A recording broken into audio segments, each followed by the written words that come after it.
Hello everyone, welcome back to this session.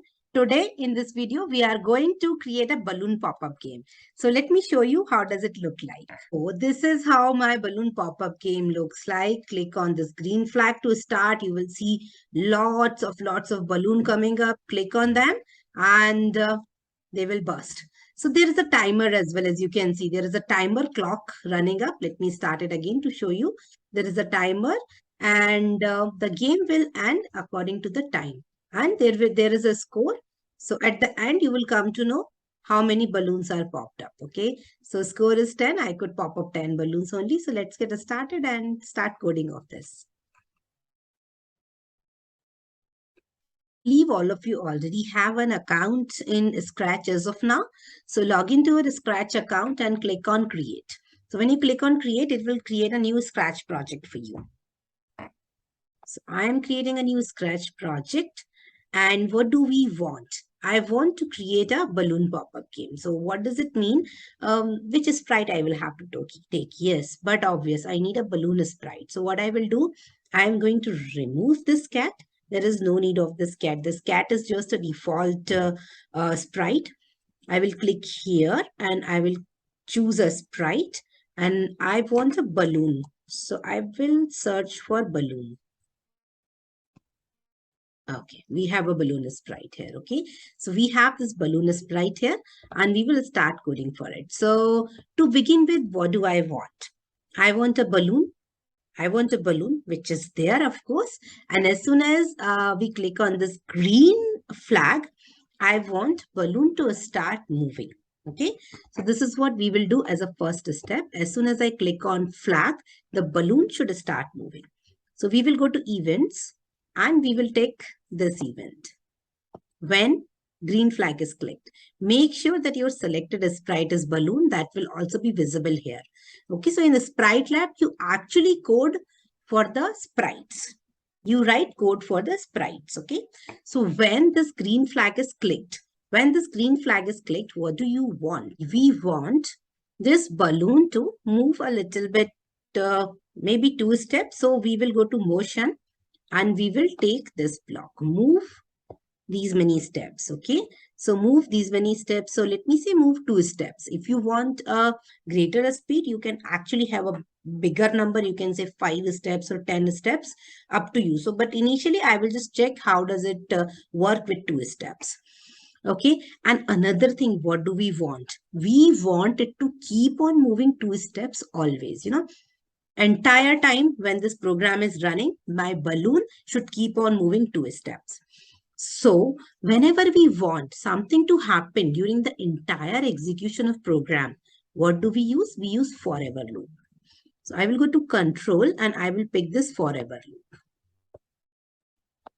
And this balloon should keep on moving 2 steps and then again 2 steps and then again 2 steps. How many times? Forever. Forever means till my program execution is going on. So now let me click on green icon and see what is happening. So this balloon is now moving, but it goes out of the screen. But it actually goes out of the screen. We do not want it to go out of the screen. What do we want? We want to bounce it back. Okay, we want to bounce it back.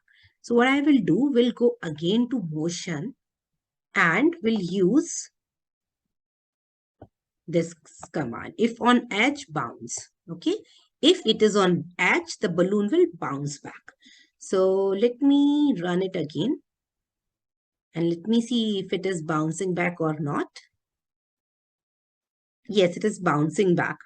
But what is happening? Do you notice the balloon is actually bounces back, but it also changes its direction. It rotates 180 degrees, which we do not want. We don't want it to change its direction. So first we will fix how do we not make it changing the directions. So do you see here? Hey, these are some of the sprite properties. This is the name of the sprite. This is like the coordinates where currently this sprite is moving. This is if you want to show this sprite or not. If I click on not visible, actually my sprite will not be visible. This is what is the current size. If I make it 200, say for example, my balloon will become bigger as it has become, and this is the direction. Let me reset it to 100. 200 is too big. And this is the direction. So what I want balloon not to rotate. Okay. So not to rotate means I clicked here, not rotate. This cross sign means do not rotate. So now when this program is running, let me reset and run again, although it was not needed, but let me reset just to show you guys. Okay, now it is not rotating. So this is the one thing which we have fixed. So the direction is always now either 102 or minus 102. Fine. So this problem is fixed. Now let me reset and run. So do you notice one other thing? Anytime when I am resetting, its position means this balloon sprite's position is set to the last execution balloon sprite position. So maybe all the time when my sprite is running, I want it to set at a random position. So what we will do, we will go to motion and we will set the X and Y position. So I will simply say go to random position. So whenever I click on this green button, my balloon will always start from a random location. Let me add one more twist here, okay? So this balloon is always blue. So we are going to learn a new block, which you will see in looks, and it is change effect. Okay, so what we will do, every time when you run this program, the balloon will have a different color. When you click on this arrow, you will see there are many other properties as well that you can change. We will see all these properties later. A few we have already seen in the animate the name project, and here we are going to use color property. So as soon as the program is launched, I want my balloon to have a different color. Why I want this? Because, I want hundreds of balloons or 20 balloons, 50 balloons, a lot of balloons basically. And all the balloons should have the different colors. Then only they will look good. So that is why I'm using this change color effect by 25. So let me run again and show you. So do you see the balloon color is changed? Again, it was changed. Okay. Now, instead of 25, what do? I can actually use a random number. Why always it should change by 25? So we'll go to operators and we'll pick this random command. Okay. So change this color effect by 25 to say 50. Okay. Now let me reset, run and show it to you. Every time do you see a different color is appearing. Maybe if I give a wider range between 25 to say 150, we will see different color that is more visibly different. Yeah. See, so this time it is more visibly different. Yes, again, more visibly different. Okay, so now I have a balloon which is bouncing here and there, and we are also changing the color. It is starting from a random position every time, and randomly it is also changing its color. What next? Next, I want when this balloon is clicked, it should pop. Next, I want when this balloon is clicked, it should pop. Okay, so for this, what we will do?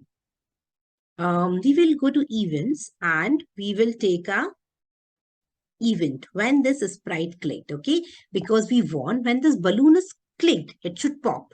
So what do we want when this sprite is clicked? We want it to first maybe give it a sound. So for this, we go to sound and play sound pop. Okay, so just test it if it is working or not. So I run it. So when this sprite is clicked, start sound pop. Wait for, not even a second, wait for fraction of seconds and hide this balloon. So what will happen? It will give a feeling as a balloon has popped up and it has hidden. So start sound pop and go to looks and you will find this show and hide command. Yes, hide it. Okay, but maybe we want to wait for a couple of seconds. But if we are not waiting couple of seconds, what happens? Let me show you. See, it is, just gone. But we want this, sound to be audible enough and then it should go. So we will go to control and we will use the wait command here. So start pop sound, maybe wait for fraction of seconds, so 0.2 seconds, and then hide. So let me run it again. So now see what is happening. When I'm running this project again, my balloon is actually hidden because in as per the last program, it was, hidden. So what we will do, we will have to, when this flag is clicked, we will have to make it show. So again, I will go to control. No, I will go to looks. No, yeah, looks. I will go to looks and I will pick this command show. So first of all, when this green flag is clicked, I want my balloon to be shown on the screen. So let me run it again and show you. Yes. So this time we have. And as soon as I click on the balloon, there is a pop sound. And after 0.2 seconds, it is hidden. The balloon actually hides. Fine. So we do have this. But isn't it will be good when I click on the balloon, it actually gives me a burst effect. The costume also changes to a burst balloon, right? So what we will do, we go to costume. And to this, we will create another, we will draw it, we will paint it ourselves. We will paint a burst effect. So something, simple I'm going to do now. I am going to take black color. Okay. And we'll just 10, maybe I will take the pen size as 6 and we'll draw a burst effect balloon, something like this. Okay, I think good enough. And then I start to code. So what do we do? Start sound pop, wait for 0.2 seconds, hide, and change the costume to that burst balloon. You can also actually go to costume and change its name from costume 1 to burst. This is how you can change the name. Go to code and to the looks, you can say change costume, switch costume. Okay, switch costume to burst and then hide. Or maybe probably first switch costume, then wait and then hide. We will see how does it, looks good. We will see it. So let me again reset and show it to you. Okay, so see again what is happening.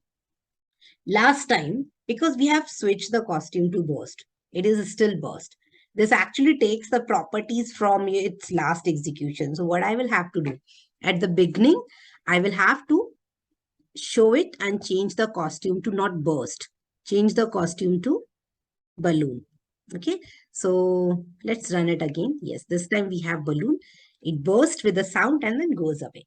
Very good. This we have done with one balloon. But what do I want? I want hundreds of balloons, or maybe, a lot of balloons that we can pop up. So what we will do for this, I will make the clone of this balloons. What is a clone of this balloon? Clone of this balloon says, create a lot of new sprites exactly like me. Create a lot of new sprites exactly like me. That is called clone. Okay, so cloning is basically exactly similar, but a different copy. So this is what we are going to do now. So what we will do, I'm going to remove all this code, not remove, just, keep it aside for now. Keep it aside for now. And when this balloon is clicked or when this flag is clicked, we will make a copy of it. So we will go to control.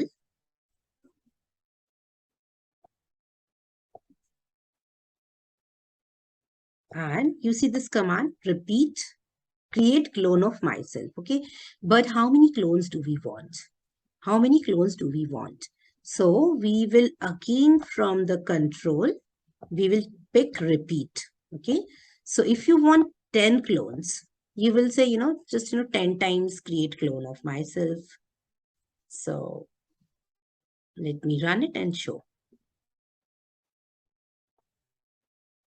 Okay, this code also we will have to plug in, right? So the clones are created, but what do we want to do with the clones? So see, this command, this event we pick up. When I start as a clone, it means, say for example, if we are creating these 10 balloons, all these 10 balloons will start as a clone. What do we want? We want to show them, we want to switch the costume, we want it to go to a random position, we want to change it colors and then keep moving, bouncing from the edges or whatever we had written for that one balloon.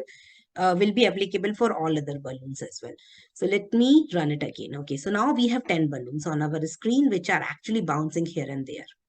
But one thing, they are actually all bouncing very straight. They are all most of the time bouncing from left and right edges. So I am thinking, shall we actually turn each balloon with a random number, something like this?